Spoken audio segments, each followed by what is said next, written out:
Will someone explain to me what happened back there? So may nakawan nang nangyayari dito sa kumpanya natin? Ganun ba? Tata doesn't know what she's talking about.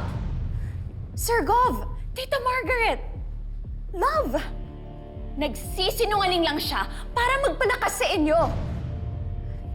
Alam niyo naman yung mga linta. She's desperate. Teka lang po hindi po ako linta, desperado at sinungaling. Ayoko naman po umabot sa ganito eh. Sadyang napansin ko lang talaga yung listahan na to na napakamahal po ng mga rekado na in-order para po sa Kuya Joels. Tata, anong alam mo sa purchase order? Wala. Hindi mo alam. Wala kang alam. Kaya huwag ka nagmamarunong.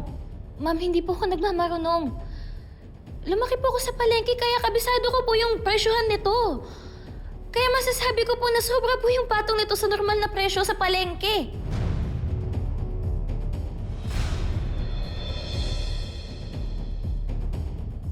Sir Gov, hindi ko naman ako magagawa yun.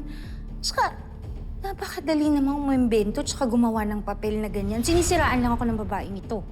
Sir Gov, what are we gonna do? I will handle these accusations fairly. Pero kung sino man ang nagsisinungaling sa inyo, hindi lang kayo mawawala ng trabaho. I will make sure mananagot kayo sa batas. Ako mismo ang mag-iimbestiga nito.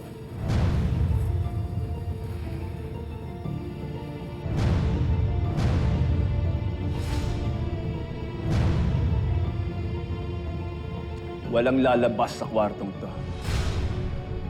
Upo. I didn't know nakasama po ako dito, Sir Gov.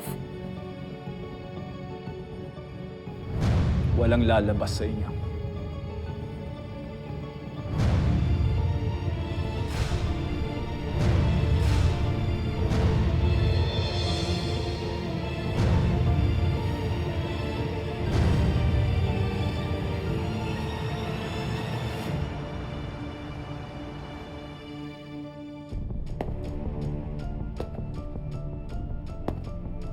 You'll be facing charges of fraud, embezzlement, and forgery, Charmaine. I went through all your purchase orders dating back 5 years. I must say, mahusay ka, ha? Hindi ka nahuhuli kasi iniiba-iba mo yung mga ingredients na papatungo mo ng presyo. So it could be dairy and protein in this purchase order, then it could be vegetables in the next. Iniikot-ikot mo lang at kinakalat mo para hindi namin mapansin. Pero ngayon, wala ka ng lusot. Sandali, bitawan niyo ko. Wala akong kasalanan. Kayo ko lumabas, bitawan niyo ako!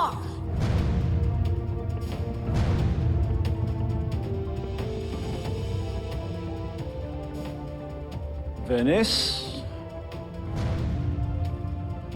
May kinalaman ka ba dito?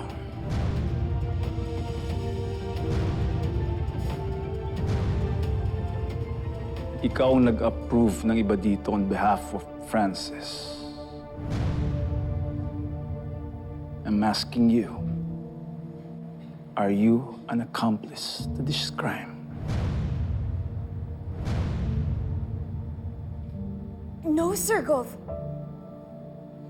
Wala akong kinalaman sa kalokohan ng babaeng yan. Inaprobahan ko and I signed those papers because nagtiwala kami ni Francis. Nagtiwala kami sa babaeng noon, but how would I have known? Nung babaeng yon, di ba kanina pinagtatanggol mo? You were even willing to take a bullet for her. Di ba malapit kayo sa isa't isa? No! Magkakilala lang kami. Aba, malay ko ba nakikipag-close lang siya sa akin para makalusot siya sa mga ginagawa niya? Pero maniwala ka sa akin, love, wala akong kinalaman sa ginagawa niya. I'm innocent. Kaya bago-bago ko pa nandito sa kumpanya. Sir Gov, I'm one to blame din here. I should have checked more meticulously. Pero kasi nagtiwala na ako kay Charmaine, considering that she's been here for a long time. Nahihirapan po ako huminga. Dapat kailangan ko yata pumunta sa clinic. Nasa-stress na ako. Mama, Sir Goff. Tara.